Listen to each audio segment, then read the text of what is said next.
السلام عليكم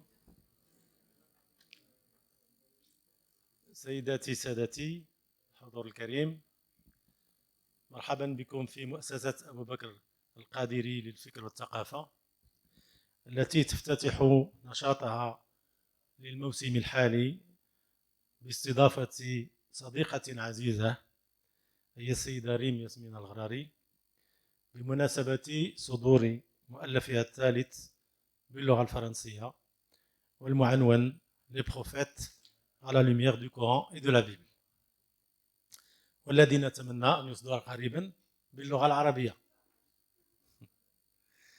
حتى يكون في متناول عدد أكبر من القراء في المغرب وخارجه. وفي الحقيقة أن هذا الكتاب الذي يختلف كليا عن إصدارات السيدة الغراري السابقة والتي تطرقت فيها إلى بعض جوانب حياتها الشخصية العائلية أولا بإصدار رواية لالا طام، ثم إلى الجانب المهني ثانيا في كتابها Ordonnance et confidence au comptoir d'une pharmacienne.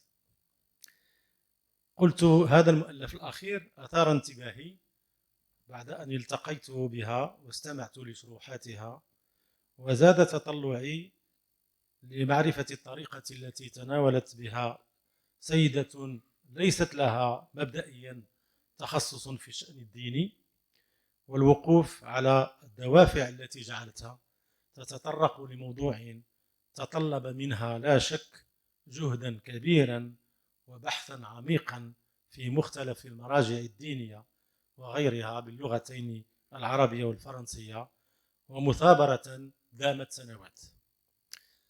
Vous aurez compris dès lors que Rim Yasmine Al-Gharari a plusieurs cordes à son arc, pharmacienne et romancière d'abord.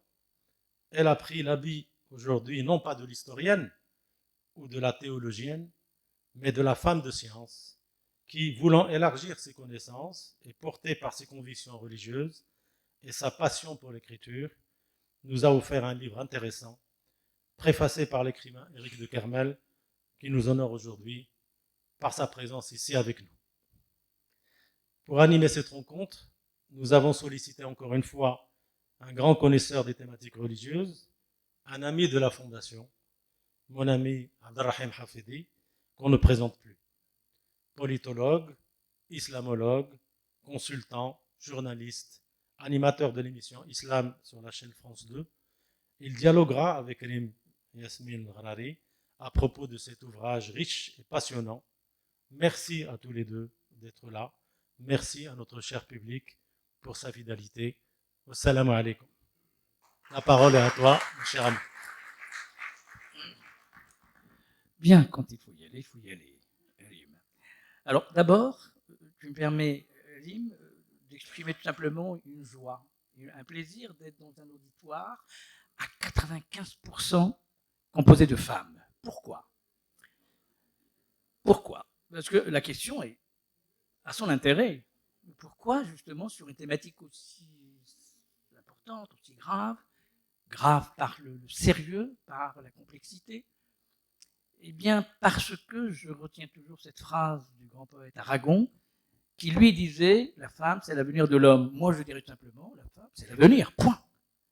De l'homme, du cosmos, y compris, elles nous apprennent. Et je suis très sérieux là-dedans. Chaque fois que le masculin était minoritaire, il devient un peu plus intelligent. Je peux vous citer, c'est une énigme dont il faudrait peut-être un jour chercher un peu les plis et les replis.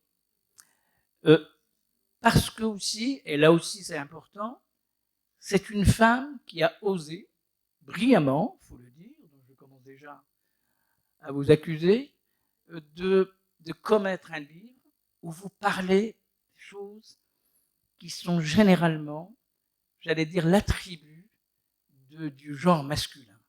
Lorsque je cherchais dans l'immense référence qui se sont attaqués à des sujets comme ça. Je commence par Montgomery Wood, et puis je finis par Mohamed Hamidullah, en passant par, je dirais, des gens sérieux. Eh bien, très très peu de femmes ont osé. Et là, deuxième chose qui m'est venue à l'esprit, c'est la phrase de Sénèque, le grand philosophe Sénèque, quand il disait « Ce n'est pas parce que les choses sont difficiles qu'on n'ose pas, c'est parce qu'on n'ose pas qu'elles sont difficiles. » Sénèque. Et donc là, il a osé. Mais il a osé, je dirais, pour attaquer, je dirais, bille en tête, disons, un récit historique, un roman théologique, une investigation scientifique. Et là, je vois percer dans son parcours de ce livre, je dirais, son appartenance à cette famille scientifique. Donc ça se voit, à un moment donné même, vous avez pris la liberté quasiment de ne parler que de la science. C'est heureux justement que vous puissiez l'aborder. Alors, évidemment, moi je veux bien parler, je peux parler, hein, mais mon métier c'est d'abord d'interroger. Et là j'ai un petit texte, des notes. Hein. Lorsque j'ai lu votre livre, la première chose qui m'est venue à l'esprit, c'est la fameuse phrase du grand historien Michel Foucault, 1926-1924,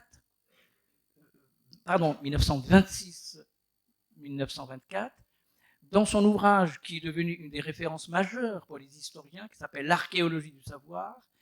Michel Foucault écrivait ceci: les débuts, les commencements, surtout dans l'histoire, sont toujours obscurs. Tous les débuts sont obscurs. Obscurs parce que il n'y a rien d'antécédent qui pourrait leur faire écho. Donc, tout reste à comprendre, à chercher, d'une certaine façon, à scruter. Et vous êtes attaqué au commencement, qui sont très souvent obscurs, et c'est pas cette obscurité. Vous nous rappelez aussi, et c'est la deuxième idée qui m'est venue à l'esprit, c'est vous nous rappelez brillamment, après tant d'autres, mais pour le moment, c'est vous. Et vous l'avez fait avec beaucoup de doigté, de tact, c'est que l'humanité ne serait rien sans ce qu'on appelle l'invention du sacré. Je pense que un des péchés mignons majeurs de l'Europe aujourd'hui, et notamment du pays le plus européo-laïque, qui est la France, c'est d'avoir cru. Et ça, c'est la fameuse définition de Mircea Eliade, un des plus grands spécialistes mondiaux de la théologie de l'histoire des religions. Ils ont oublié, ils sont en train d'oublier, ou ils font semblant d'oublier, croyant que le sacré n'est qu'un moment dans l'histoire de l'humanité. Alors que Mircea Eliade dit non, le sacré est une structure permanente qui structure l'humanité, c'est-à-dire qui donne du sens là où il n'y a que de la puissance, là où il n'y a que du néant. Et votre livre me reconfirme d'une autre façon cette idée que le sacré il est partout. Le sacré commence dans le néant d'abord, pour que l'homme puisse venir arriver. Et l'homme, quel homme? Vous commencez par Adam, par le Père fondateur, par celui qui a d'une certaine façon, d'ailleurs, non seulement il a initié l'humanité, mais il va disparaître sans donner d'adresse. Comme si le cosmos, la vie, le monde, la planète était sa demeure éternelle. Et on ne sait plus. On n'a plus de fil conducteur, après avoir évidemment assumé cette lourde responsabilité sur laquelle il y a beaucoup de débats entre les religions, sur Adam et Ève. Moi, j'ai une hypothèse sur Adam et Ève. Elle est très courte. Un jour, Ève, elle commence à s'ennuyer, elle se tourne vers Adam, il dit « Adam, oui, tu es bien beau, tu es sympa, mais je commence un peu à m'ennuyer. On voit personne, on sort pas, on dîne pas dehors, ni rien. » Il lui a dit « Mais quand même, regarde le jardin que tu as, regardez cette magnifique nature. » Il a dit « Écoutez, j'en ai marre de la nature toute seule. » Il a dit « Mais je t'ai même fabriqué des compotes. Oh mon Dieu, la pomme, qu'est-ce qu'elle m'a causé comme problème. Adam, au nom de Dieu, je te quitte. » Et à mon avis, c'est là où le secret, d'une certaine façon, de cette déambulation d'Adam dans cette histoire, où il sera donc seul face à l'éternel. Parce qu'on ne saura plus ce qui est devenu de Ève, et c'est véritablement quelque chose qui m'a toujours taraudé. Les historiens n'ont toujours pas été jusqu'au bout du récit. Vous avez essayé de le faire, et vous apportez un certain nombre de réponses. Alors, petit à petit, vous nous emmenez un peu, je dirais cas un cas, vers, je dirais, ceux qui vont venir après. Alors là, on a, dans ce livre, la quintessence de ce qu'on appelle les prophètes qui ont marqué l'histoire. Sauf que, lorsqu'on parle des prophètes, lorsqu'on parle d'Adam, lorsqu'on parle de Moïse, quand on va en parler de Moïse, on va en parler de Jésus, on va parler de Marie. Et bien sûr, le meilleur, c'est ce que vous gardez à la fin. C'est donc le prophète de l'islam. Eh bien, on nous dit, c'est toujours quelque chose qu'on nous répète, à savoir, mais finalement, les religions sont d'abord le produit d'une mythologie, donc on ne sait pas si c'est vrai ou pas. La réponse, elle est dans la question.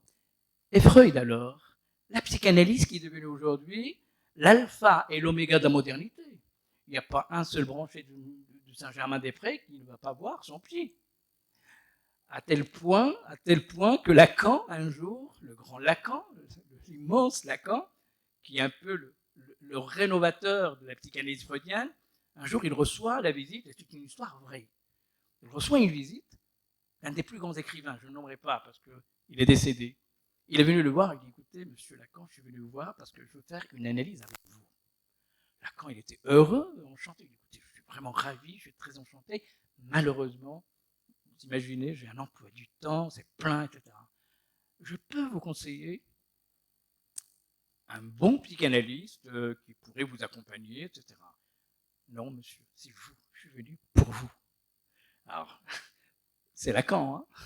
Quand on nous raconte l'histoire de Lacan, c'est un homme qui rigole pas. Quand il faut mettre les principes en action, il a dit, ah bon, donc vous êtes venu, non pas pour la psychanalyse, mais pour moi. Donc l'objet du désir, c'est moi. L'objet du délire, c'est moi. Eh bien écoutez, vous allez le payer très cher. Et le type payait, cela, il y a une trentaine d'années, je crois l'équivalent de 5000 francs la demi-heure. Et bien sûr, l'autre, comme Lacan était son désir, il a payé. Voilà comment, parfois aussi, même les disciplines comme la psychanalyse, qui est fondée sur quoi? Sur un mythe. Le mythe du dit proie, qui va donc tuer son père, va se marier avec sa mère. Ils vont donc sortir de terre cette problématique de la névrose, du rapport justement au féminin, la question de la sexualité comme étant... Mais tout ça est fondé sur un mythe. Que l'Occident, l'Europe, rationnel, scientifique, n'a jamais remis en cause. Donc finalement, nous sommes devant la science, nous sommes des êtres humains incapables de pouvoir définir exactement, et peu importe l'origine, parce que Aristote déjà Aristote disait la question de l'origine est toujours à l'origine de toutes les questions. Et ben voilà, nous y voilà.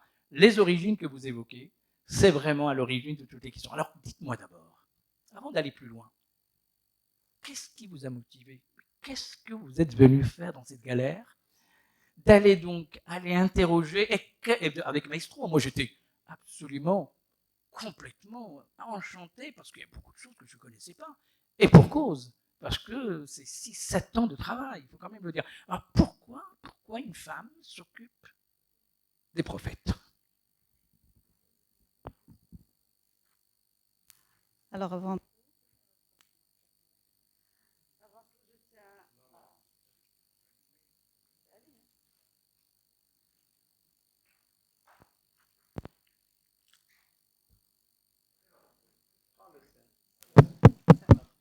ça marche.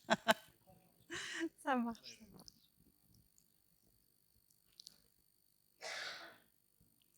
Alors, bonsoir à tous. Avant tout, je tiens vraiment à vous remercier pour votre présence. Je remercie M. Nassar pour sa invitation. Je te remercie, Abdo, pour ta présence et pour cette introduction très intéressante. Eh bien, pour répondre à la question pourquoi j'ai écrit ce livre, en fait, il y a plusieurs raisons. Une des raisons, c'est que, comme mes précédents ouvrages, je pensais toujours à mes enfants quand j'écrivais. J'ai voulu, dans le premier ouvrage, leur parler des traditions du Maroc, de l'histoire du Maroc, et de toutes ces coutumes qui sont en train de se perdre. Dans le second, j'ai voulu leur parler des réalités d'un Maroc qu'ils n'ont pas toujours l'habitude de côtoyer. Donc un Maroc pauvre, dans un quartier périphérique. Et là, donc, la question de la religion s'est posée parce que quand ils étaient tout petits, je leur racontais les histoires des prophètes, un peu comme on raconte des légendes. J'avais plein de petites histoires de prophètes et je leur racontais ça avant de dormir. Et quand ils ont commencé à grandir, ils m'ont posé plein de questions. Et là, j'ai compris qu'il fallait que je me documente pour leur donner des réponses adéquates. Et ce faisant, donc, j'ai remarqué qu'ils n'étaient pas les seuls à avoir besoin de comprendre les fondements de la religion, donc qui est la leur, aussi leurs amis, mais aussi plus tard, j'ai compris que les personnes un peu plus âgées aussi avaient quelques lacunes, surtout juste le début, quand j'ai commencé à demander aux gens de me dire juste le nom des 25 prophètes qui sont cités dans le Coran, et je n'avais eu aucune réponse, et de manière chronologique encore moins. Pour moi, c'était la base. Si on ne connaît pas le nom des prophètes, on ne comprend pas grand-chose à notre religion, puisque le Coran s'articule beaucoup sur les histoires des prophètes. Ces histoires sont enchevêtrées, entremêlées. On n'a pas d'ordre chronologique, à part Surat Yusuf, on ne sait pas qui était avant qui a fait quoi. Donc, c'est pour cela que j'ai été consulter les sources bibliques, puisque c'est là qu'on trouve une chronologie vraisemblable. Et puis, avec l'histoire de l'humanité, donc j'ai essayé de corréler ça avec les dates historiques, avec les recherches archéologiques et tout ça. Et j'ai trouvé ça passionnant. Et donc, j'ai écrit ce livre. Voilà, c'est pour ces raisons.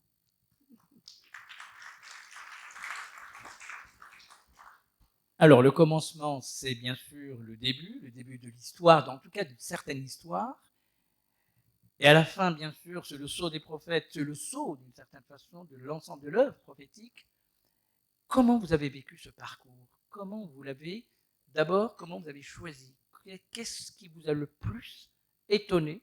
Qu'est-ce qui vous a le plus impressionné dans cette série, dans ce lien ombilical que vous faites d'ailleurs? Il n'y a pas un seul prophète qui n'est pas lié à un autre, généalogiquement parlant. Comment vous l'avez vécu ça? Eh bien, pour parler du début donc de Adam, qui est le père de l'humanité dans les traditions bibliques, en islam, il est considéré comme prophète. Déjà, cette différence m'a interpellée parce que je me disais, s'il était tout seul, il était prophète pour qui? Donc lui, sa femme, ses enfants, ça me paraissait un petit peu bizarre. Et avec le bagage scientifique que j'avais, donc je me posais des doutes. Et c'est pour ça que j'ai essayé de relire le Coran avec la conviction que le texte sacré est tel qu'il a été révélé au prophète. Et donc, j'ai commencé à fouiller, à chercher la signification des mots, donc les racines trilitaires.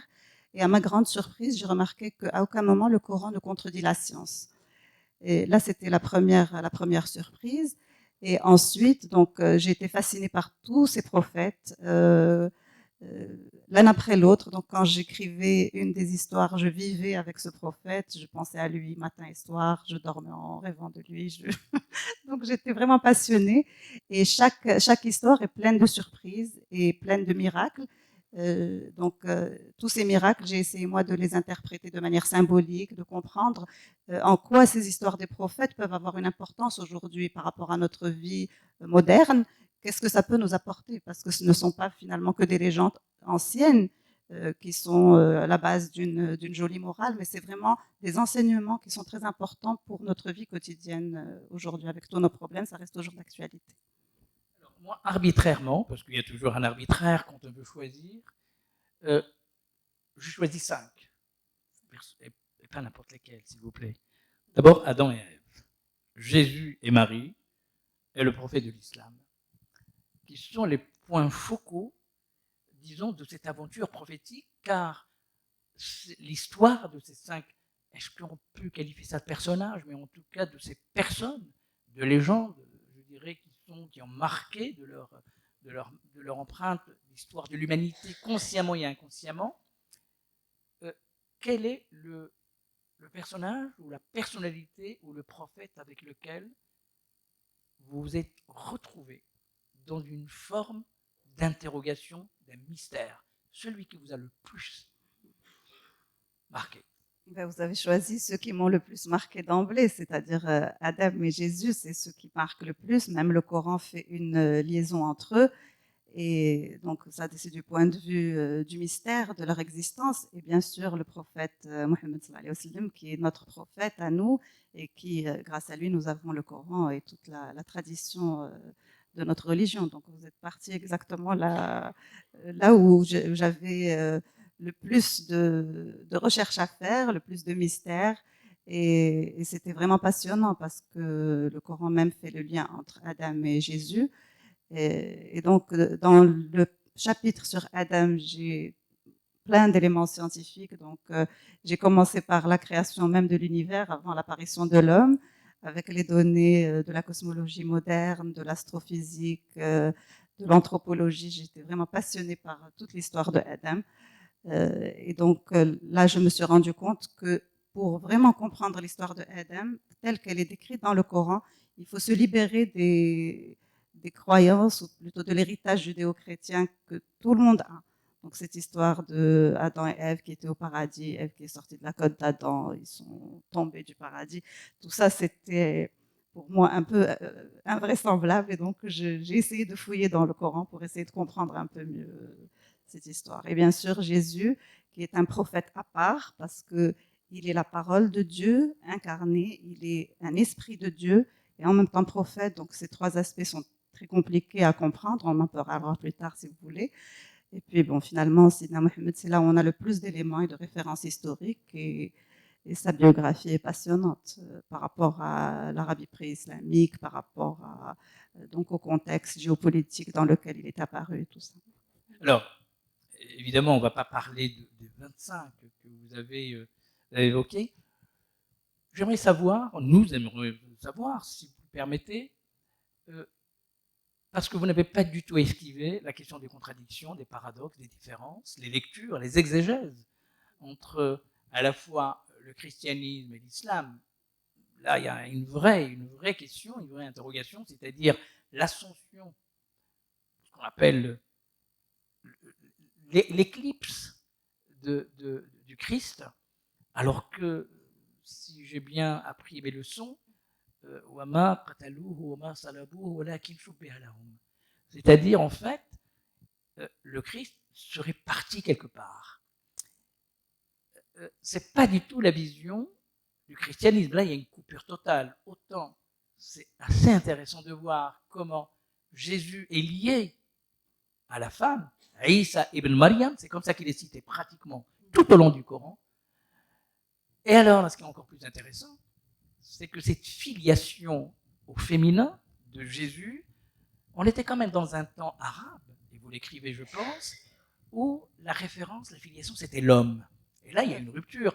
Peut-être, je vais un petit peu m'aventurer en me disant probablement, et je fais appel peut-être à Freud, une espèce de psychanalyse de bazar, est-ce qu'il n'y aurait pas là le début du commencement du statut de la femme dans le christianisme, qui, d'entrée de jeu, reconnaît que la filiation de l'homme et la femme, et non pas l'inverse. C'est Isa ibn Maryam, et non pas l'inverse. D'ailleurs, c'est très intéressant ce que vous écrivez sur ce chapitre. Est-ce que vous pouvez nous parler justement de cette nuance? Elle est à la fois émouvante, elle est mystérieuse. De la nuance de qui est Jésus. Oui. D'accord.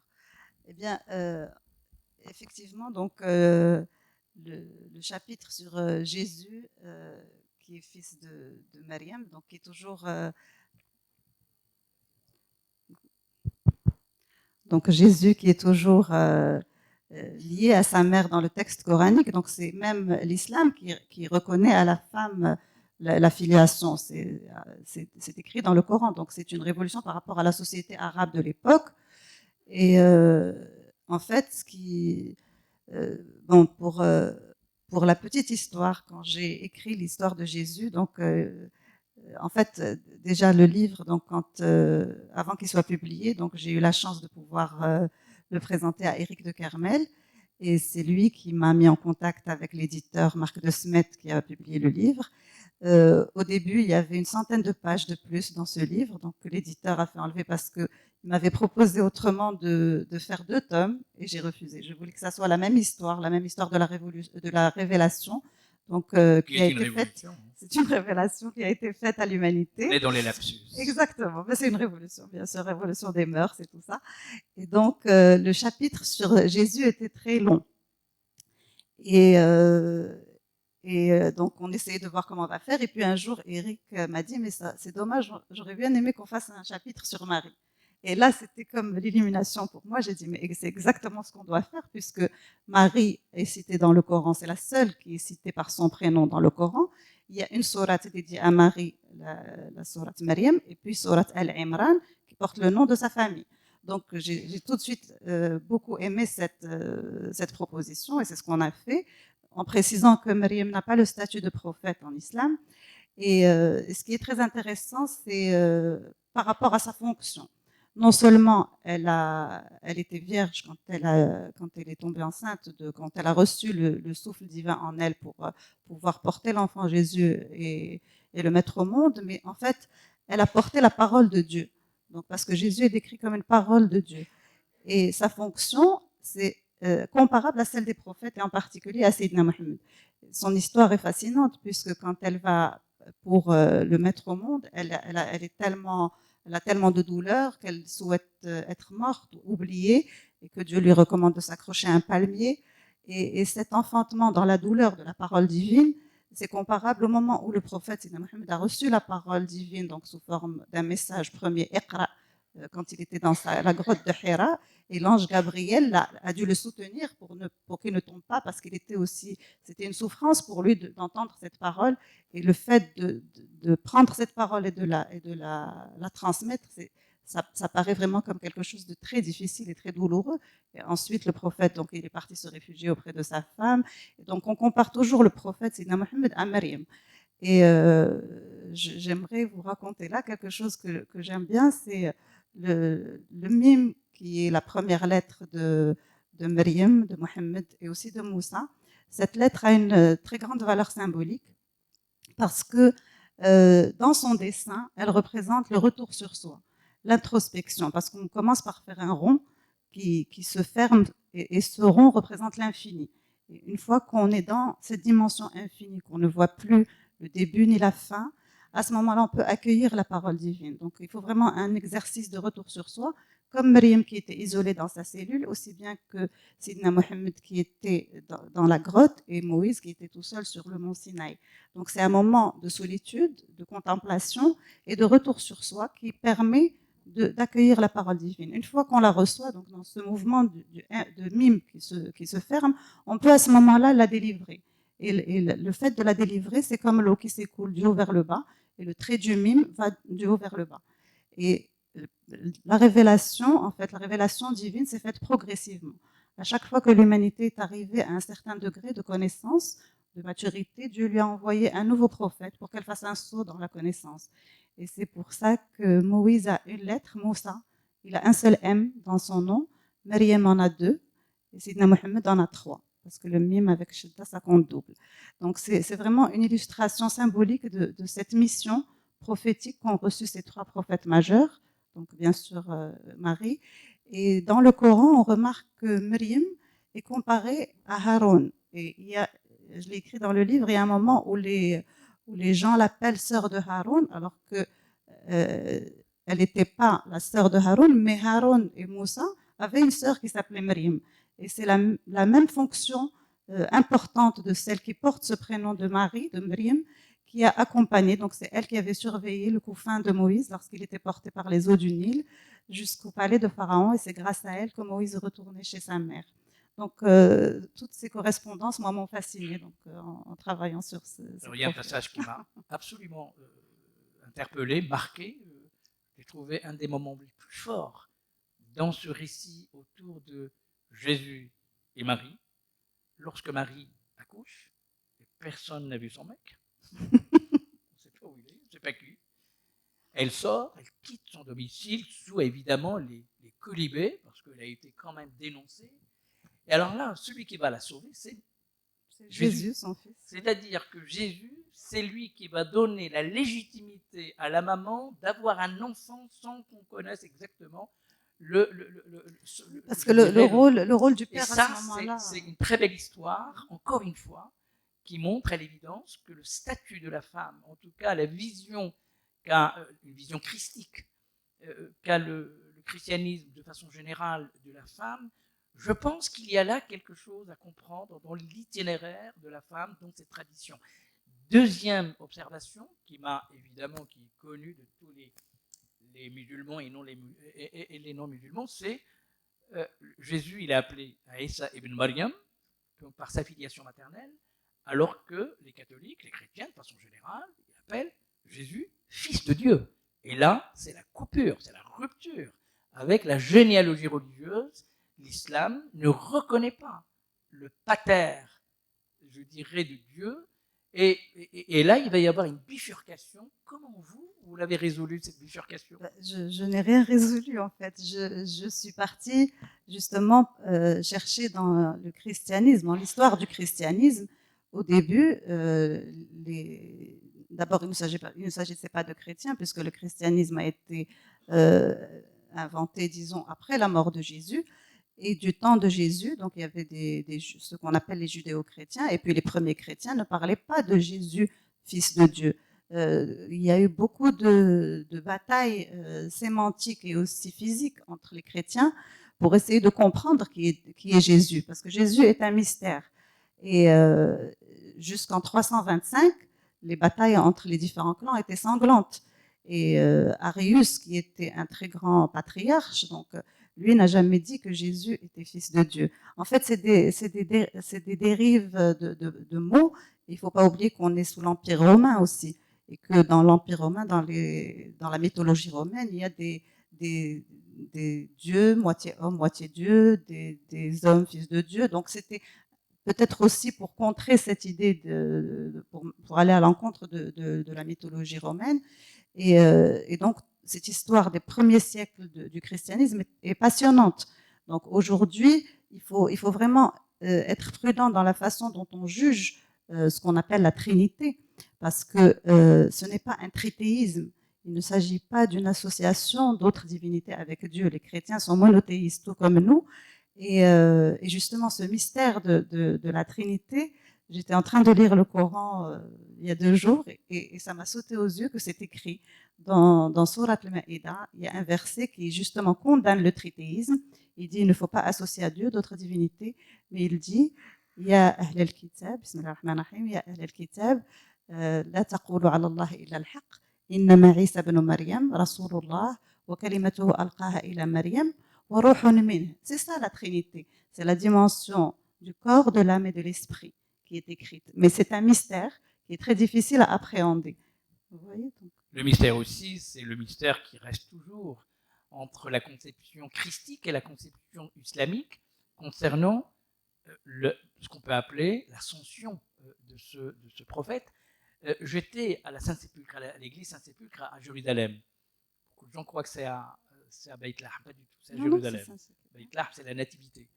Et quand vous rentrez dans l'église Saint-Sépulcre, dont je rappelle un fait par les temps qui courent, c'est important de le dire, c'est une famille musulmane, famille al-Husayni, qui détient la clé de l'ouverture et de la fermeture de l'église Saint-Sépulcre depuis le 19e siècle. Pourquoi? Parce que les chrétiens se disputent entre eux, entre orthodoxes, protestants, etc. Jusqu'à aujourd'hui, c'est la famille al-Husayni, c'est elle qui détient la clé, qui ouvre et qui ferme l'église de Saint-Sépulcre, c'est-à-dire l'église où le Christ, quand vous rentrez dans l'église, vous avez la planche, la fameuse planche, sur laquelle il aurait été lavé. En fait, c'est une planche qui a été refaite au 19e siècle, parce que ce n'est pas l'original.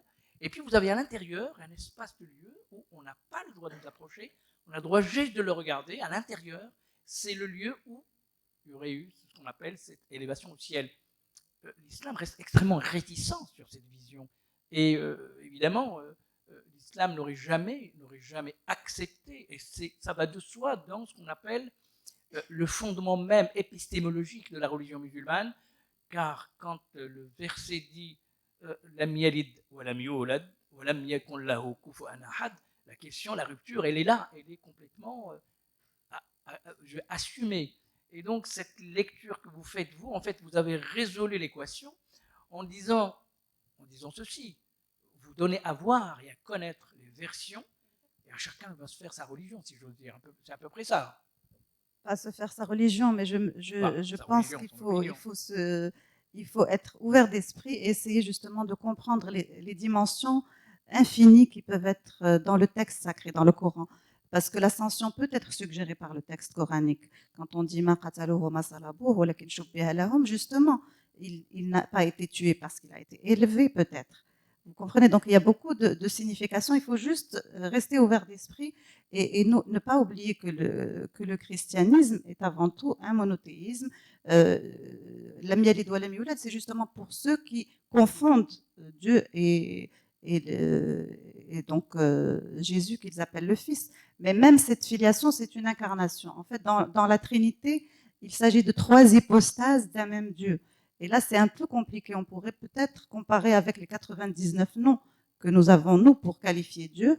Et si peut-être, je dis peut-être, si l'iconographie avait été possible en islam, peut-être qu'on aurait eu une représentation de Rahman, une représentation de Rafi, une représentation de Majid, et on aurait eu 99 représentations. Là, c'est une idée, c'est 3 noms pour désigner la même divinité. Et c'est Dieu qui s'incarne sous forme, donc la création humaine, il est dans les cieux, il est dans les esprits, et c'est cette dimension, cette triple dimension qui est vraiment difficile à comprendre, même pour certains chrétiens, je l'avoue. Alors, je suis allé jeter un coup d'œil quand même sur la biographie, car un auteur, la crédibilité d'un auteur, il faut le dire, c'est le sérieux de sa biographie, et je trouve le monumental Coran des historiens sous la direction de Mohamed Amir Mouazi, un ami de longue date. Et Mohamed Amir Mouazi, vous n'avez pas évoqué ça parce que ce n'était pas le lieu, il y a quand même une autre originalité dans le parcours religieux lorsqu'on est dans une dimension comparative. Autant la Bible, c'est un écrit où il y a une narration, il y a un événement qui explique un autre, et on a ce qu'on appelle un enchaînement d'événements dont l'un explique l'autre et l'autre s'explique par l'un, ce qui n'est pas le cas du Coran. Le Coran, il n'y a pas de récit. On va l'Awwal Surat al-Baqarah, la plus longue, et puis qui pose un certain nombre d'énigmes, de questions qu'on va retrouver dans une partie de la réponse, on va la retrouver dans la dernière sourate, et la moitié de la dernière sourate, on va retrouver la réponse dans la 3e sourate. Autrement dit, ce n'est pas une incohérence, c'est tout simplement ce que les historiens, les épistémologues appellent asbab nuzul, les circonstances de la révélation qui peuvent nous permettre de comprendre pourquoi le récit coranique n'est pas un récit événementiel. Et ça, c'est une différence importante. C'est effectivement une différence importante, mais à mes yeux, c'est ce qui fait une des richesses extraordinaires et qui fait partie de l'inimitabilité du Coran. Le Coran, j'ai appris donc à travers mes recherches qu'il est écrit d'une manière circulaire, sauf Surat Yusuf, comme on a dit. Il est écrit d'une manière circulaire parce que vous allez souvent le remarquer, il y a des comparaisons entre 2 éléments. Il y a toujours des oppositions, la lumière, les ténèbres, celui qui voit, celui qui est aveugle. Et il y a des phrases qui se répètent. C'est comme des échos entre les histoires des prophètes. Et à chaque fois, c'est comme un texte qui tourne.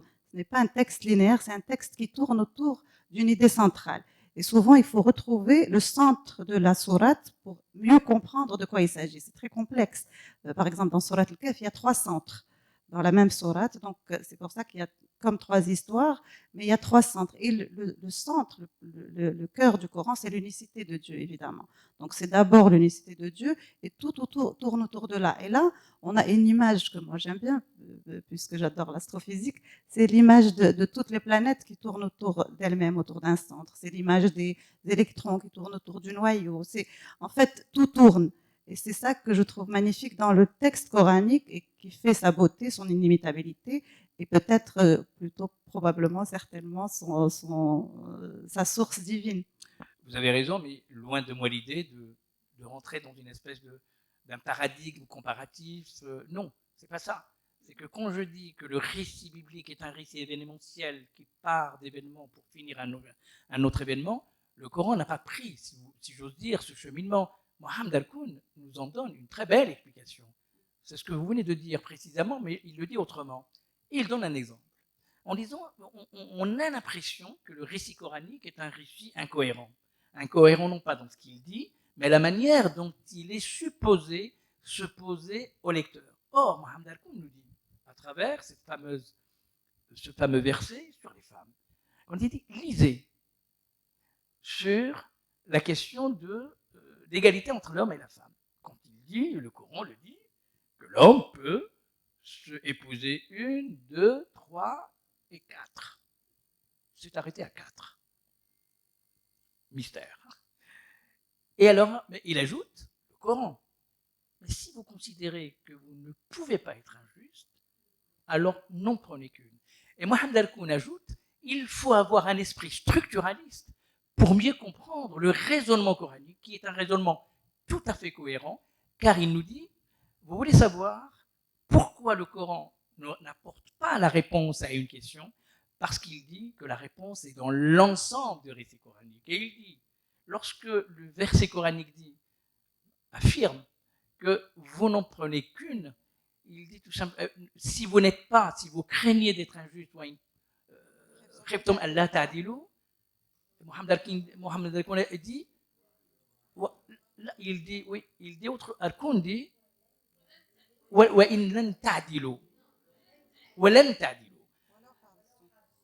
mais ce que Mohamed Al-Koun nous apporte comme, disons, sortie de crise dans cette lecture, c'est que il dit, le verset ne s'arrête pas là. Parce que pour savoir est-ce que l'homme est capable ou pas, ce n'est pas dans ce verset qui est dit, mais dans l'ensemble de la construction structurelle du Coran, où il est dit que l'homme ne peut pas être parfait. Donc, puisqu'il n'est pas parfait coraniquement, cela signifie qu'il n'a pas vocation à être parfait. Et comme le dit ce fameux vers, un des très beaux vers de Mouachahat, qui dit l'infaillibilité n'appartient qu'au prophète. Donc, si l'homme n'est pas infaillible, s'il est faillible coraniquement, donc il apporte un démenti à l'histoire de vous n'êtes pas, disons, juste parce que l'homme n'est pas juste. Et donc, on a coraniquement, épistémologiquement, la possibilité de dire coraniquement la polygamie est un interdit. Coraniquement. Mais c'est Arcon qui nous donne un peu la solution, puisqu'il nous demande d'aller, comme vous l'avez dit à l'instant, faire justement cet acte circulatoire et d'aller chercher dans la structure même coranique la réponse. C'est pour ça que j'ai dit la réponse de celle-ci se trouve dans un autre. Mais en fait, c'est un récit cohérent, car il est mené par d'abord des événements, ce qu'on appelle les circonstances de la révélation. La révélation se fait par étapes, etc. Donc ce n'est pas vrai que le Coran n'a pas de récit. Il a un récit, sauf qu'il a une structure de l'écriture coranique en fonction du temps. D'ailleurs, on voit bien les versets coraniques, Surat al-Makkiyya ou Surat al-Madaniyya, ce sont deux moments historiques, ce ne sont pas des moments eschatologiques. Le temps est un élément important dans l'écriture coranique. Comment? Avant d'arriver au meilleur, parce qu'on va arriver au meilleur. Et le meilleur est très beau d'ailleurs, parce que vous lui consacrez une très très belle introduction pour arriver justement au prophète qui est un homme. Et c'est ça ce qui fait un peu sa grande singularité, sa force. Comment vous avez vécu la transition, la sortie de ces récits pour aborder le prophète Mohammed?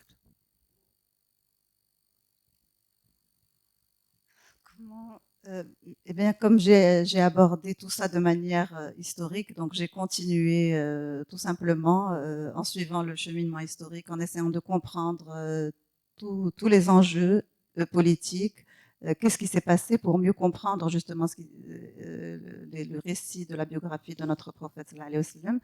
Et justement, puisque c'est le seul dont on peut vraiment dater la naissance, la mort, l'hégire et tout ça. Donc, c'était justement une rupture par rapport aux autres, puisque les autres, bon, on a des éléments qui suggèrent telle ou telle datation, mais on n'a aucune certitude. Donc, pour l'aborder, c'était plus une belle histoire d'amour, puisque depuis qu'on est petit, on connaît l'histoire de Sidna Mohammed, on a vu des films relatant sa vie et tout ça. Et là, pour aller plus loin, pour essayer de comprendre justement qu'est-ce qui fait sa singularité, donc c'était un travail passionnant tout simplement. Donc moi, je ne me suis pas posé la question, j'ai continué à nager dans un océan d'émerveillement jusqu'à la fin. Et je continue. Allons-y maintenant sur le prophète de l'islam, parce que d'abord vous lui consacrez quasiment un livre, parce qu'on peut effectivement en faire un fascicule à part. Oui, mais je n'ai pas voulu couper, justement. Je dis pour des raisons tout oui, simplement, j'ai tout à compris. fait, tout à fait. Qu'est-ce qu'il a de particulier, de génial, pour pouvoir dire que ce prophète, qui est un homme, et ça, c'est quelque chose, c'est une dimension sur laquelle nous n'avons pas suffisamment, je dirais, insisté. Et puis quand on lit tout le passage que vous avez consacré au prophète Mohammed, on se dit, mais on ne savait pas tout. Parce que c'est passionnant comme information. Vous avez été déniché quand même un certain nombre d'éléments qui nous incitent à réfléchir, non pas sur la création, la religion, mais en même temps sur le destin de cet homme. Parlez-nous un petit peu de cet homme. Bien, bon, je pense que tout le monde connaît les circonstances de sa naissance. Vous pensez que tout le monde le connaît? Moi, je le pensais. Hein. Franchement, je le pensais. Mais en vous lisant, je suis devenu un tout petit peu plus intelligent qu'avant. Mais c'est vrai. Ben, voilà, il y a le livre pour ça. Lisez-le, vous allez être intelligent, vous allez voir. En fait, ce qui est, vous dites que c'est un homme, mais en fait, c'est un homme particulier. C'est un homme qui est le modèle de la perfection pour les musulmans, déjà depuis son plus jeune âge, puisque lorsqu'il a été confié à une nourrice, donc je pense, je ne vais pas remonter avant sa naissance et tout ça, mais lorsqu'il a été confié à une nourrice, lorsqu'il avait à peu près 3 ans, des anges lui sont apparus et ils ont ouvert sa poitrine pour laver son cœur. Ils ont cherché un caillou noir qui se trouvait dans son cœur, ils l'ont lavé, ils lui ont remis le cœur en place. Donc déjà, il ne partait pas avec les mêmes dispositions que tout le monde. Il était prédisposé à recevoir donc ce message divin qui allait faire sa singularité. Et à ce propos, je reviens sur Marie parce qu'on dit qu'il était ummi. Et en fait, le fait que son cœur ait été lavé, c'est comme si son cœur était vierge de toute autre croyance que celle qu'il allait recevoir. On raconte qu'il ne s'est jamais prosterné devant les idoles qui étaient à la Kaaba. Et en fait, cette virginité donc, est comparable à celle de Marie. C'est comme ça qu'il a pu accueillir la parole divine. Et lorsqu'on dit Ummi aussi, puisqu'il a été envoyé à l'Ummiyin, de son peuple, on se dit eux aussi c'est parce qu'ils n'ont pas reçu de livre sacré auparavant, ou bien tout simplement parce qu'ils vivaient dans la al-Qura. On les appelle Ummiyin parce qu'ils vivaient à al-Qura. Il y a une autre explication qui est justement par rapport à ce côté maternel qui lui est propre, qui lui a fait porter la parole divine pour nous la transmettre, c'est Ummi justement, c'est ce rôle de mère pour la parole divine qu'il va nous transmettre. Donc son histoire est passionnante à tous les égards, donc depuis qu'il est petit, et puis on a toutes les histoires de quand il accompagnait les caravanes, quand il a rencontré les moines Bahira et puis Nestor, et donc ce qui est le plus fascinant pour moi, c'est que son histoire telle qu'elle est racontée dans le Coran, en fait, elle fait écho à toutes les histoires des prophètes qui l'ont précédée. Il y a un peu de Moïse dans son histoire, il y a un peu de Nouh dans son histoire, il y a un peu de Jésus, de tous les prophètes. Et souvent, il y a des sourates comme Surat Hud où leurs paroles se répondent.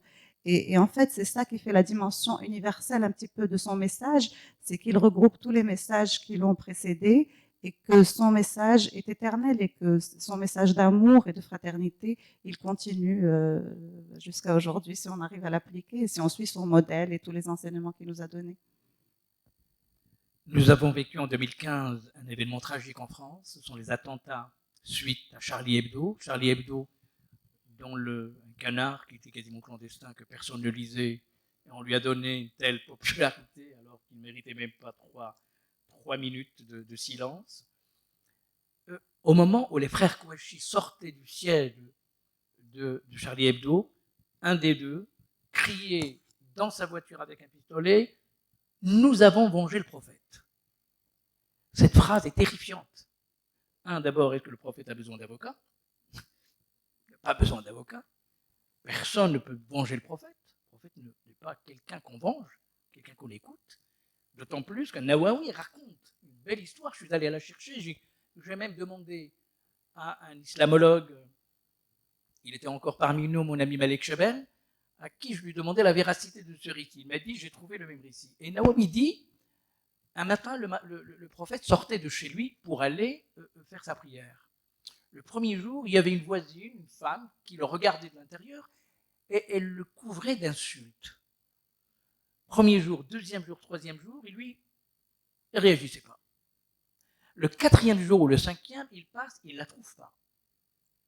Le cinquième jour, il passe, il ne la voit pas. Et qu'est-ce qu'il fait? Il va tout simplement frapper à la porte pour avoir ses nouvelles.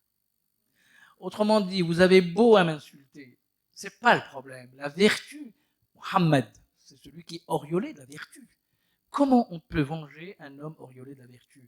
Et ce qu'on voit aujourd'hui, l'usage qu'on en fait dans le monde musulman d'abord, hein, de la personnalité du prophète, elle est complètement un milieu de l'homme virtuel qu'il était. En tout cas, celui dont les récits nous rapportent, il était un milieu. Et nous, on a été marqués par cette... En tout cas, moi, personnellement, je me rappelle avoir fait une émission spéciale avec l'ensemble de ce qu'on appelle l'interreligieuse, et c'est la question qu'on m'a posée. Est-ce que votre prophète a besoin d'être défendu? Et ils avaient raison de poser cette question. Je pense que ces événements étaient liés par rapport aux caricatures qui avaient été faites du prophète. Ben justement, en fait, la parole divine est toujours difficile à assumer parce qu'elle dit tellement de vérité. La vérité n'est pas toujours acceptée puisque c'est une vérité qui est tranchante, qui met à jour les défauts des uns et des autres. Dans l'histoire justement de la révélation, Moïse était tout content de ramener les commandements, mais devant l'attitude des Hébreux, il a cassé les commandements où étaient inscrits donc les ordres divins.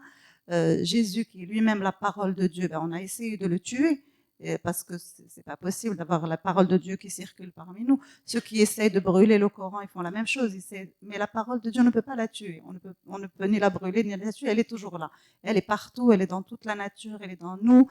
Et donc, c'est des actes qui n'ont aucun sens. Et le prophète, évidemment, n'a pas besoin d'être vengé, puisque quoi qu'on fasse, son image, elle est là. Si on revient justement aux sources, si on étudie sa vie, on comprend qu'il est au-delà de tout ça et que la parole divine, évidemment, est intouchable. On peut tout faire pour l'effacer, on n'y arrivera pas. Ce qui me ramène à quelque chose qui me passionne, encore une fois, c'est par rapport à la création de l'univers. Pendant très longtemps, les scientifiques étaient persuadés que l'univers était figé, qu'il n'avait ni début ni fin, et qu'il était comme ça et qu'il resterait comme ça pour toujours. Au XXe siècle, donc la cosmologie a commencé à se développer, et puis certains scientifiques, notamment même Einstein en 1905, avec sa théorie de la relativité, il a même modifié ses équations en rajoutant la constante cosmologique pour garder cet univers figé, parce que lui-même ne croyait pas à un univers qui était en évolution. Avec Hubble, on a compris qu'il y avait l'expansion de l'univers. L'expansion de l'univers est écrite dans le Coran. C'est un des versets mystérieux qui raconte donc l'expansion de l'univers. Et en fait, si expansion de l'univers il y a, par réciprocité donc de la loi de thermodynamique, on arrive à un univers qui est né à un moment donné. Et donc, si cet univers est né, c'est qu'il est venu du néant et c'est que quelqu'un l'a créé. Donc, l'idée du créateur a fait scandale. Et jusque dans les années 50, donc c'est très récent, tous les scientifiques qui osaient dire que l'univers a été créé étaient persécutés, étaient assassinés, étaient harcelés. Il y en a qui ont été contraints à s'exiler. Et donc cette idée était combattue par justement les athéistes qui défendaient un matérialisme de tous bords. Et pensant avoir la science à leur côté, ils se sont retrouvés avec la science contre eux. Et aujourd'hui, tous les scientifiques s'accordent à dire qu'effectivement, il y a un début à l'univers. Donc, c'est ça ce qu'on dit, c'est qu'on essaye de cacher ou de tuer cette parole divine, mais on n'y arrive pas parce que plus le temps avance et plus on est conscient de sa présence partout autour de nous. Je pense t'avoir raconté, beaucoup d'amis le savent, que j'étais sur le point en décembre 2022 de venir au Maroc pour une tournée avec Igor et Grishka Bogdanov, qui eux, je les connais, je chemine avec eux depuis maintenant 22 ans, ce sont de très grands amis à moi, je les ai vus 1 mois et demi avant leur mort.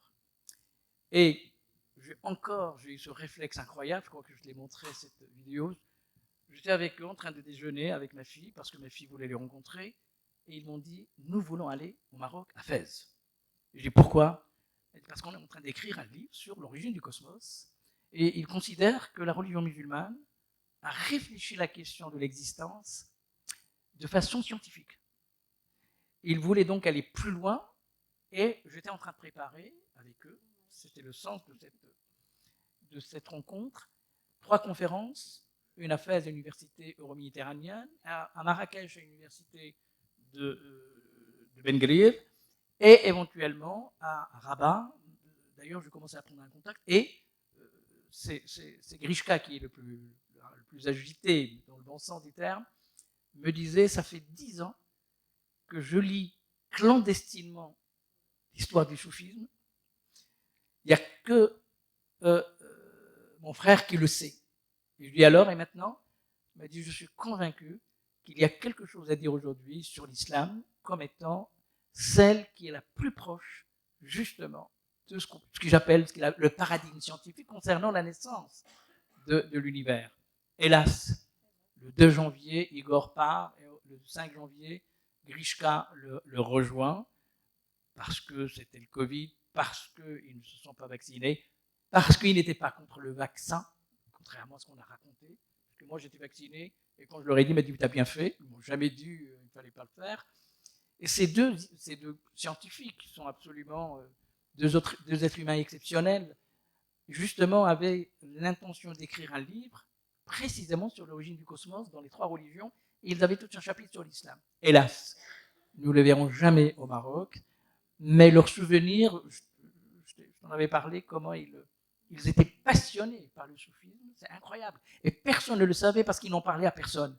Car vous savez, par les temps qui courent, les frères Bogdanov, d'abord, quand ils parlent, tout le monde les écoute, mais eux, ils savaient très bien que si jamais ils évoquaient cette question-là, ils allaient... Et je vais même vous dire, plus loin, beaucoup plus loin, pourquoi ils n'ont pas parlé? Parce qu'ils étaient en train de négocier un contrat pour une émission sur Canal+. Et figurez-vous, ce sont eux qui ont fait la préface du livre du frère du patron de Canal+, qui est un scientifique, un astrophysicien. Et évidemment, Bolloré venait d'acheter, et c'était pas très, en tout cas, c'était pas très simple de pouvoir convaincre Bolloré que le soufisme est l'avenir de l'humanité, grosso modo. Donc, c'était cela un des blocages. Mais en tout cas, vous avez raison d'insister sur le fait que l'origine du cosmos est une question non seulement existentielle, métaphysique, mais c'est une question qui se pose toujours pour nous. Je voulais juste vous raconter cette histoire sur mes 2 amis qui sont partis sans pour autant nous livrer tout leur... Mais moi, j'ai leur testament, puisque je l'ai enregistré. Et je suis le seul... c'est très simple, j'étais en train avec eux, moi c'est une déformation professionnelle, quand j'ai des gens comme ça avec moi, je filme. Et j'ai 3 minutes, où Grishka me dit, nous irons à Fès parler, m'initier à ce que tes ancêtres là-bas disent de la religion. On ne le verra jamais. Quelqu'un m'a dit, mais tu ne peux pas vendre ce document à Canal. Je dis non, c'est un trésor que j'ai, c'est à moi, et que personne ne regardera, sinon mes amis. Je ne sais pas si je t'avais envoyé la vidéo. Je parle de cela parce que l'origine de l'humanité sur le plan scientifique, eh bien, il y a d'autres qui s'en occupent aussi, et il faudrait leur rendre hommage aujourd'hui, d'une certaine façon, avec toi, rendre hommage à ces 2 grands scientifiques. Ils sont dans ma bibliographie, il y a 2 ou 3 livres des Bogdanov. C'est pour ça que je t'en ai parlé, parce que je regarde bien. Alors, je pense qu'on peut passer des heures et des heures avec toi là-dessus. Moi, le passage sur le prophète Mohammed m'a complètement sidéré, mais sidéré plutôt de bonnes choses. Enfin, je crois avoir lu beaucoup de biographies sur le prophète de l'islam. Là, vous ne faites pas une monographie, vous ne faites même pas une biographie. Là, vous faites un récit historique, mais en même temps, ce récit historique, il est lié à vos convictions. Ça se sent à un moment donné que vous ne l'écrivez pas comme vous écrivez sur les autres. Je pense que c'est normal. Je pense que c'est normal. C'est tout à fait normal, et l'éditeur, donc Marc de Smet ainsi que Eric, m'ont toujours dit que dans ce livre, ils ressentent la joie de la foi. Et je trouve que c'est une très jolie expression. Voilà. Eh bien, écoutez, sur cette expression d'Éric de Kermel qui est avec nous, peut-être il a quelque chose à nous dire. Peut-être, s'il veut nous dire pourquoi il a préfacé ce livre. Je ne vous demande pas de ne relire la préface. C'est plutôt d'agir. Il va nous dire d'agir, de pourquoi il a réagir. écrit cette La préface. préface, on va la lire dans le livre. Bonsoir à tous. Effectivement, ce qui s'est passé autour de ce livre, on s'est rencontré avec Rim autour de mon précédent roman. Et lors de cet échange, Rim a évoqué la proximité entre mon cheminement spirituel et le sien, et notamment évoquant des termes, un lexique qui pouvait être commun à celui qu'elle trouve, notamment quand elle lit le Coran. Et lors de cet échange, Rim m'avait indiqué qu'elle avait commis plusieurs livres et qu'elle avait terminé l'écriture de celui-ci. Elle avait proposé de m'envoyer son livre. Je n'avais pas idée de ce qu'il représentait, notamment en termes de volume.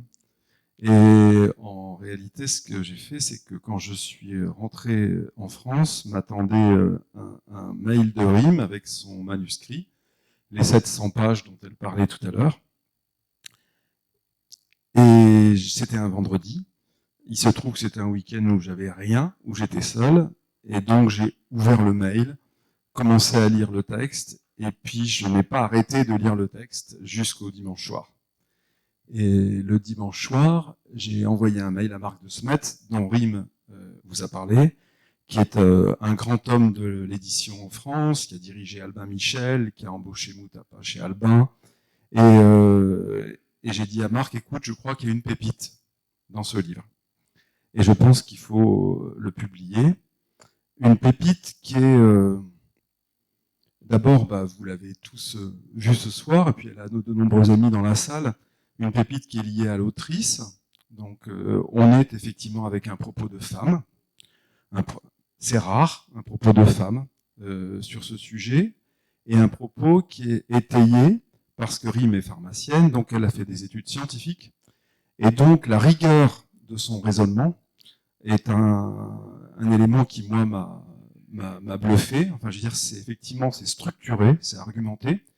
C'est d'abord extrêmement bien écrit. Et comme actuellement j'écris avec elle autre chose, j'allais dire, quand vous l'entendez parler, vous pouvez imaginer la beauté de ce que je peux écouter lorsque nous écrivons ensemble. Et puis, il y a ce que vous avez dit. C'est-à-dire que ce texte, il est bien au-delà d'un nixième texte sur les prophètes. Il est un texte qui, effectivement, raconte comment les prophètes nous parlent aujourd'hui. Et donc, la culture de Rim, la dimension scientifique, la dimension astrophysique, son lien à la nature, à la biologie, enfin, l'ensemble de ces sujets-là sont là et se frottent à la thématique religieuse, aux propos bibliques ou coraniques.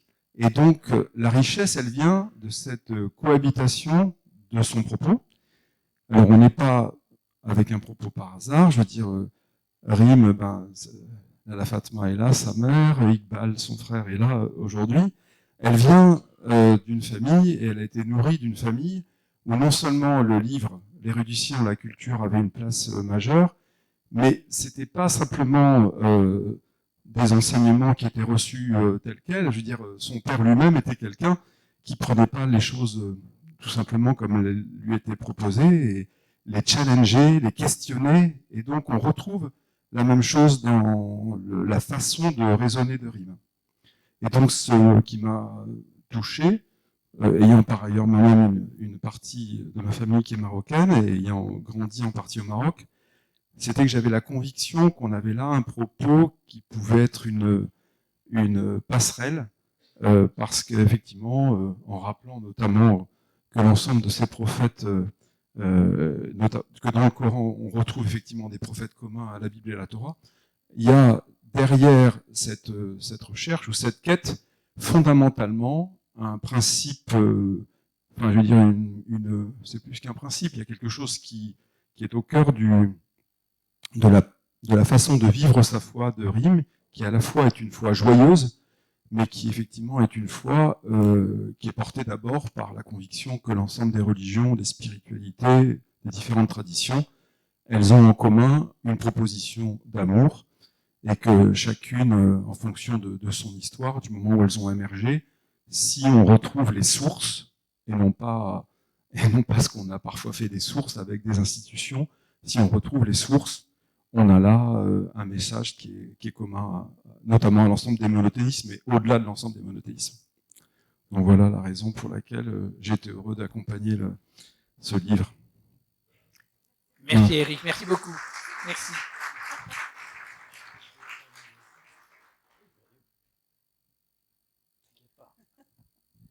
Alors c'est à vous. Des questions? C'est une déformation professionnelle. Je demande toujours, quand on pose des questions, c'est court. C'est des questions, pas des exposés. Parce qu'on vous écoutera à un autre moment ici, vous serez là, et à ce moment-là, on vous écoutera. Mais c'est à vous maintenant, si vous avez remarques, observations, questions. Allez-y.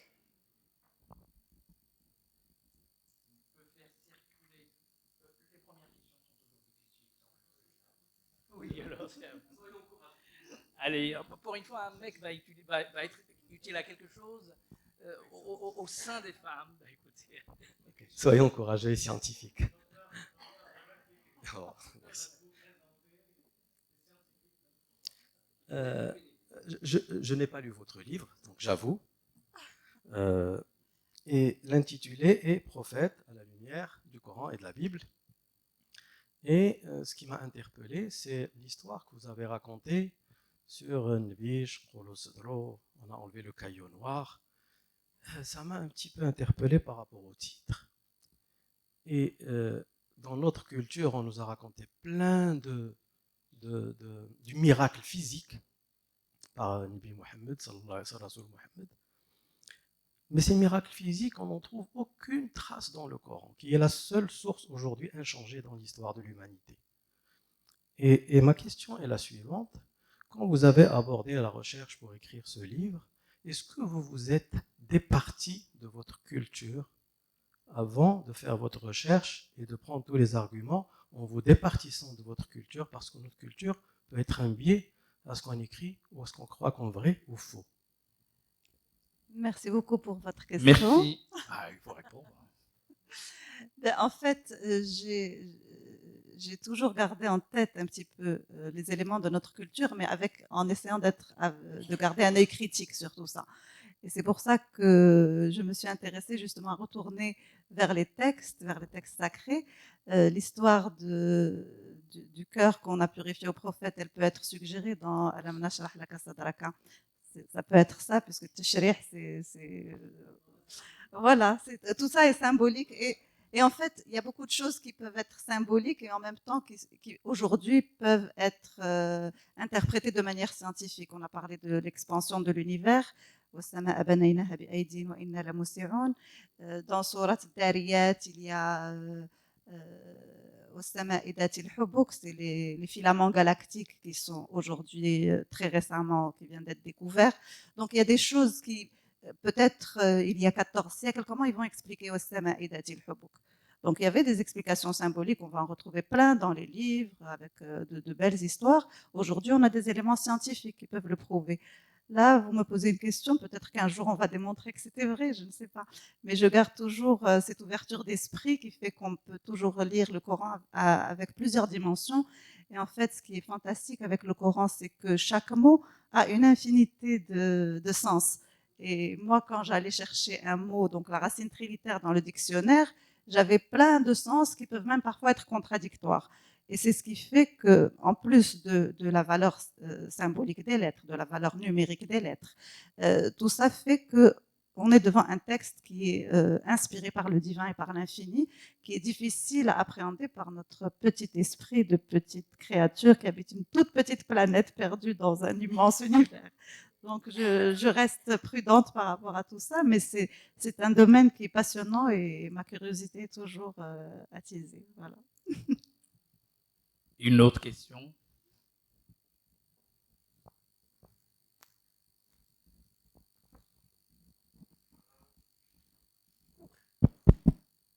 En fait, Merci. J'ai deux questions, très rapidement. Vous avez cité tout à l'heure la question de la de la lecture chronologique que l'on trouve par exemple dans la Bible et de la lecture disons, thématique qu'on peut retrouver dans le Coran. Mais est-ce que vous avez vu la lecture que fait Mohammed Abd el-Jabri? Parce qu'il remplace les différents versets en sourates dans une lecture chronologique sur la base de ce que vous avez appelé tout à l'heure Asbab Nuzul. Et je crois que c'est très intéressant parce que c'est important de savoir comment les choses ont évolué. Ça, c'est ma première question. Ma deuxième question, elle va être rapide. Si l'on regarde l'islam, on voit que les femmes jouent un rôle très important. Isa ibn Maryam, ou dans ce qu'on appelle Ahlul Bayt, Fatima ibn Ali, Fatima ibn Muhammad, Ali ibn Abi Talib, Hassan et Hussein. Là aussi, la descendance, qui fait ce qu'on appelle Shrafa ila akhirih, provient d'une femme. Alors, ça me semble très important pour notre monde aujourd'hui, où par exemple, on a tendance à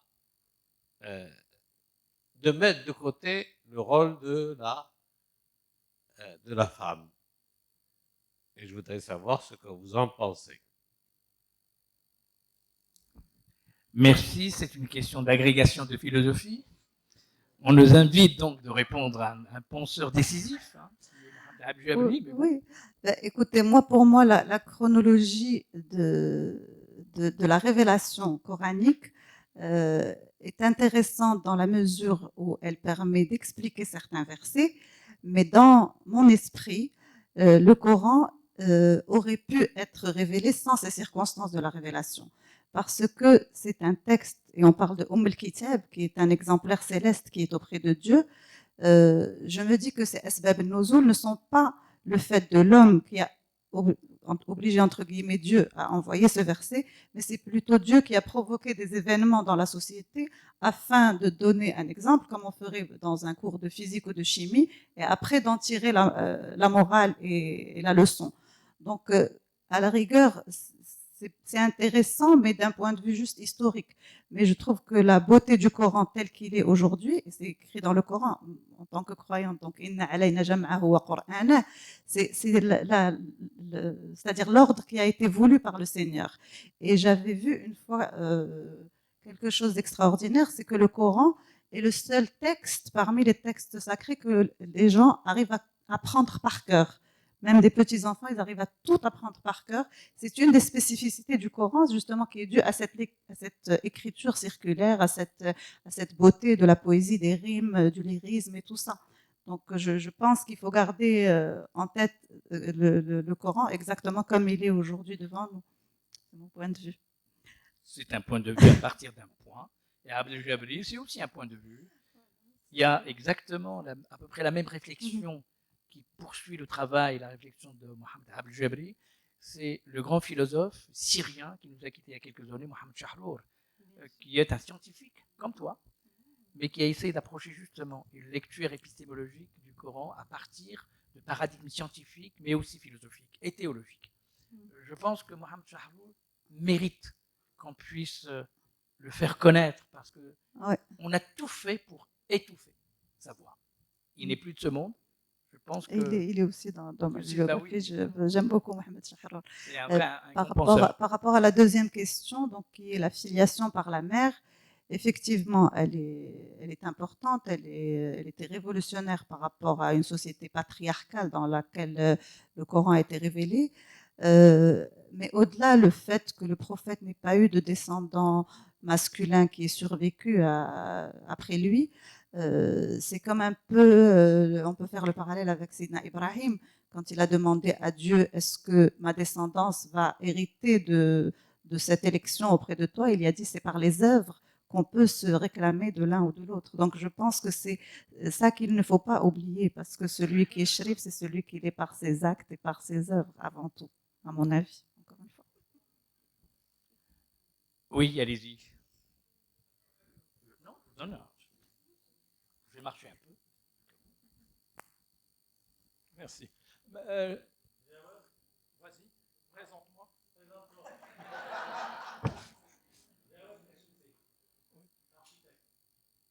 Et en même temps, je pense que je vais commencer par une petite réflexion.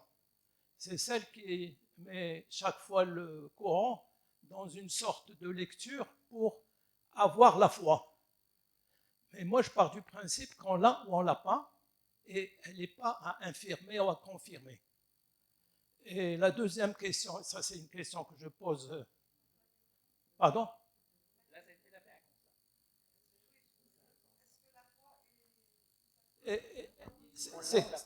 C'est-à-dire que ce que j'ai écouté depuis tout à l'heure, c'est de mettre, si vous voulez, le Coran dans une sorte de lecture qui doit amener les gens à rentrer dans la foi. Alors là, ce n'est absolument pas, en tout cas, vu ma compréhension du livre, c'est pas du tout une invitation au voyage islamique. Non, mais pas le livre, j'ai pas encore lu le livre, mais plutôt ce que j'ai entendu. Et donc, et je pars aussi, il paraît que c'est une discussion qu'a eu le fameux Stephen Hawking avec le pape, quand il a dit ce qui est avant le Big Bang, c'est vous, après le Big Bang, c'est nous, c'est-à-dire les scientifiques. Et je pars aussi de ce principe pour dire que la science n'a pas besoin, si vous voulez, d'être associée tout le temps à la religion et à commencer à expliquer des phénomènes qui sont naturels avant tout, mais pas du tout expliqués par la religion.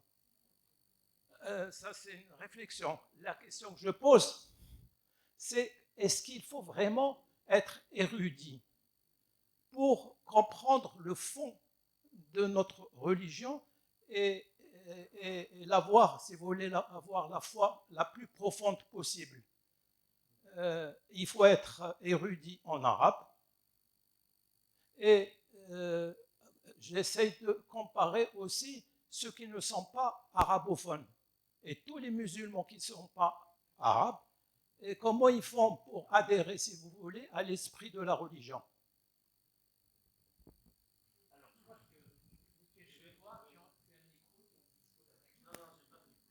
Pardon, merci.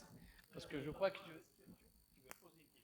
Non, mais c'était donc juste pour réagir à ce que dit Jawad Mjemsila à l'instant, c'était la question que j'allais poser à Rim sur les sources justement qu'elle a utilisées pour écrire ce livre. Donc elle lit l'arabe, donc elle connaît parfaitement le Coran en arabe, mais je pense qu'elle a aussi utilisé des traductions. Alors quand il y a des traductions, il y a plusieurs traductions. Elles sont très différentes les unes par rapport aux autres.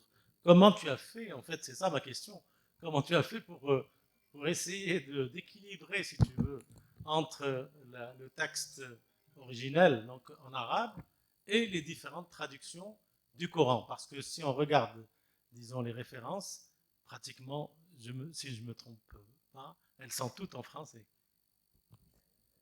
Effectivement, il y a quelques références en arabe. J'ai utilisé 4 traductions du Coran, mais la vérité, je choisissais en fonction de mon cœur, quoi. Et là, je rappelle à tous que je ne suis pas spécialiste de l'islam, je ne suis pas islamologue, je ne suis pas théologienne, c'est juste une démarche curieuse. Non, c'est la démarche de quelqu'un qui est curieux, qui s'intéresse donc et qui explore les textes à sa disposition avec tous les outils dont elle dispose.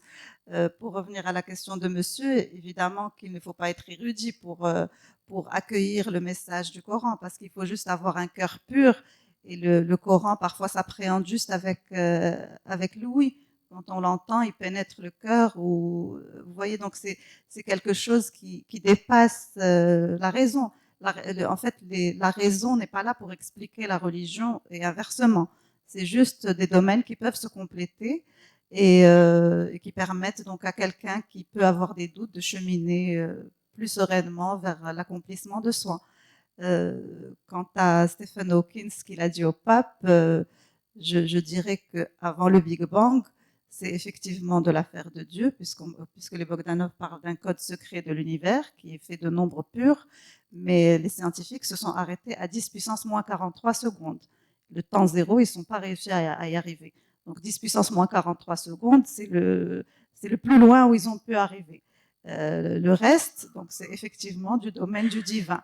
Et c'est là où les scientifiques, justement, avec toutes ces constantes extraordinaires qui sont immuables, qui sont éternelles, qui sont infinies, donc c'est des nombres qui sont infinis, bien définis, comme la vitesse de la lumière, comme le nombre pi, le nombre d'or, les forces fondamentales qui font l'univers, les 4 forces fondamentales, tout ça fait qu'aujourd'hui, les scientifiques sont d'accord pour dire que le hasard n'existe pas et qu'il y a bien eu un créateur derrière ça. Sinon, ils ont été inventés une théorie de multivers où toutes les propositions auraient été possibles, mais que dans ces milliers de multivers, il y aurait un seul univers où toutes les conditions sont favorables pour l'apparition de l'univers, des planètes et de l'homme en particulier. Et ce principe s'appelle le principe anthropique avec ANT, qui est défendu par beaucoup d'astrophysiciens aujourd'hui et qui est suggéré dans le Coran quand il nous a dit qu'il a mis à notre disposition, qu'il nous a assujetti la lune, le soleil, etc. Donc ça, c'est intéressant de ce point de vue, justement, pour essayer de mieux comprendre. Voilà. Alors, on a quand même, quand on va vers la bibliographie, votre cœur s'est porté sur la traduction de Jacques Berck. C'est celle que vous citez, en tout cas, parce que Jacques Berck a au moins eu cette délicatesse, cette modestie, cette humilité. Il n'a pas titré sa traduction « Traduire le Coran », il a dit « Essai de traduction ». Et puis, il y a autre chose quand même, vous n'avez pas soulevé, moi j'aimerais quand même, parce que c'est important. Il y a une femme qui a traduit le Coran, qui s'appelle Denise Masson, qui est une des plus grandes traductrices.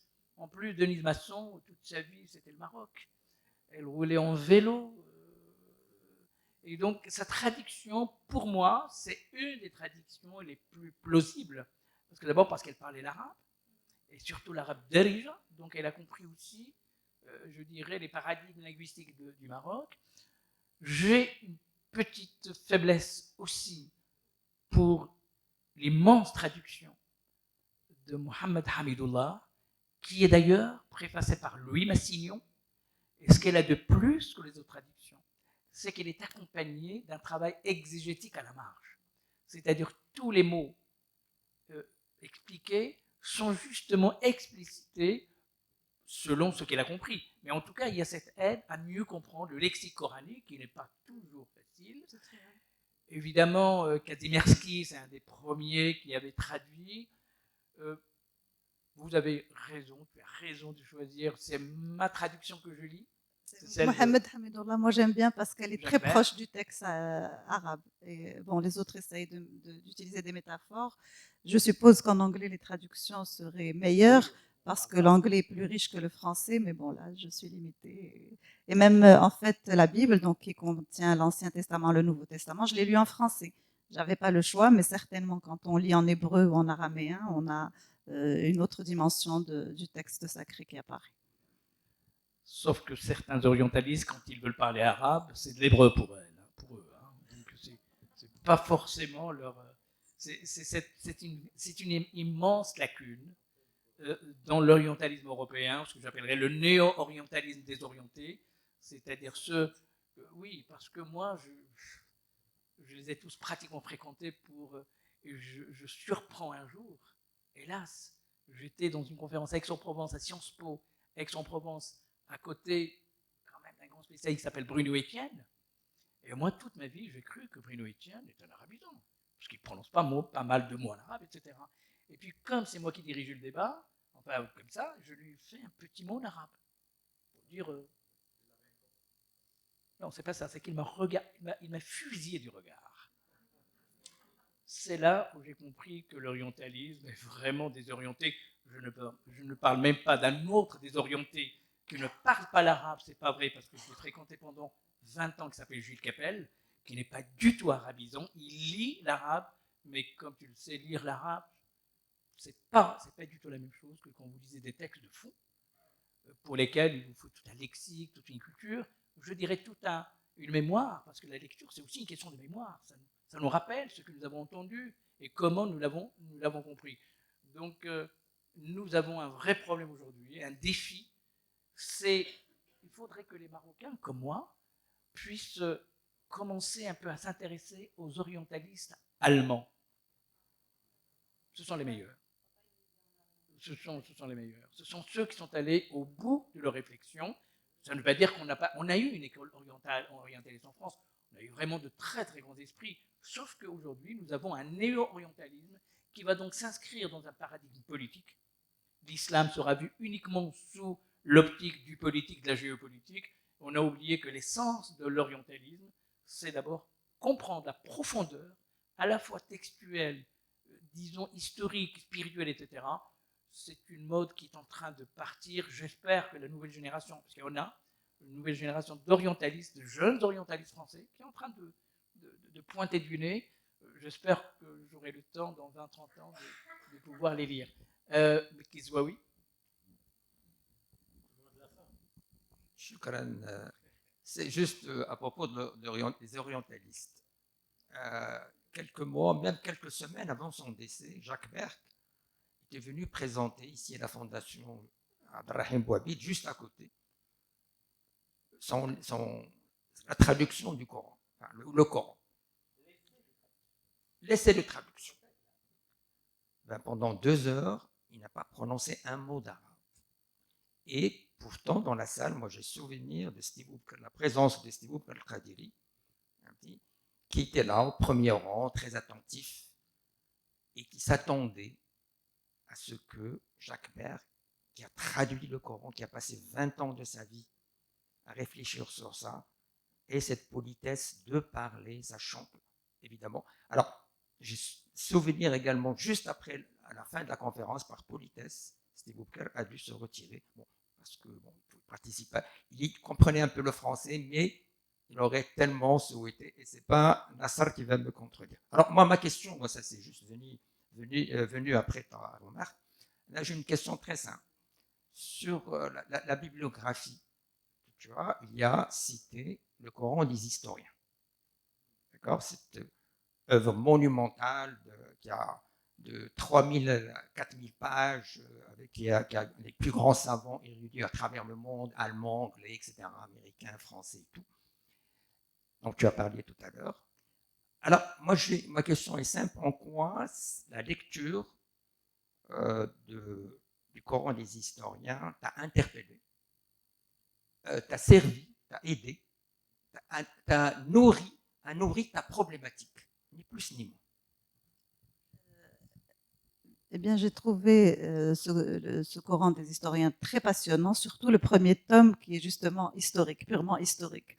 Et c'est ça, j'ai trouvé intéressant. Et bien sûr, ça m'a servi dans mon récit quand j'aborde l'histoire des religions. Les 2 autres tomes, donc 2A et 2B, la vérité, je les ai consultés de temps en temps, juste pour comparer avec les traductions que j'avais, pour revoir un peu les circonstances de la révélation, mais c'est pas ça que j'ai le plus utilisé. J'ai vraiment utilisé le premier tome qui est plus historique. Merci beaucoup. Je crois qu'on... Vous voyez, les mains se lèvent maintenant. Vous voulez qu'on reste encore jusqu'à... Il n'y a pas de problème. Hein, parce que je sais qu'après, la salle va commencer à se vider. Et je crois que Rim est fatigué. Donc, je m'excuse. Hein, Ah. Oui, Eric.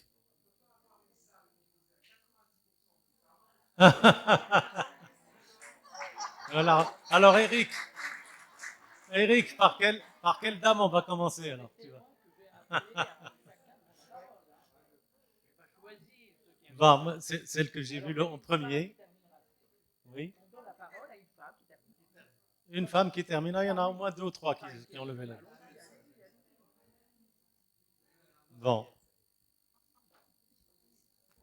Bon, excusez-moi, ce n'est pas une question, mais juste une information.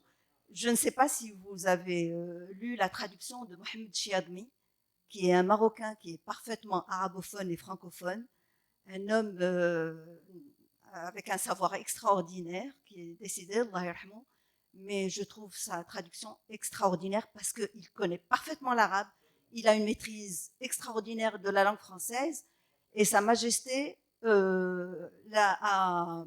a offert quand il visite les pays subsahariens, cette traduction comme étant la traduction officielle marocaine du Coran. Je vous remercie.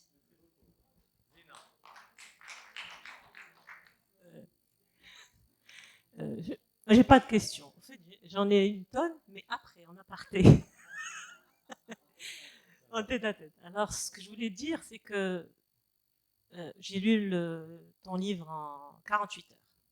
J'ai commencé, j'ai pas pu m'arrêter comme Eric, la vérité. Et il y a beaucoup de surprises, il y a beaucoup de belles choses, vraiment, beaucoup de surprises. Donc, lisez-le, vraiment. Et ce que je peux dire, un seul truc qui me vient maintenant à la tête, tu as parlé du premier acte de non-violence de l'humanité. Et ça, vraiment, ça, tu sais de quoi je parle. Bon, merci beaucoup. Je crois qu'on va s'arrêter. Merci beaucoup pour votre présence. Je crois que Karim est maintenant arrivé au bout de sa peine. Je vous remercie. Alors, on va... Le 5 octobre, la Fondation organise la soirée du film palestinien, de court-métrage. Il y aura une introduction du professeur Nourdine Afaya, et puis une projection de 5 films, 5 courts-métrages, pour honorer la mémoire des martyrs palestiniens. Ça sera à 19h. Et le 10, on reçoit Mouna Hachim pour son ouvrage « Ville et village du Maroc ». Voilà, je vous annoncerai après la suite. Merci beaucoup en tout cas. Shukran jazilan wa ila al-liqa.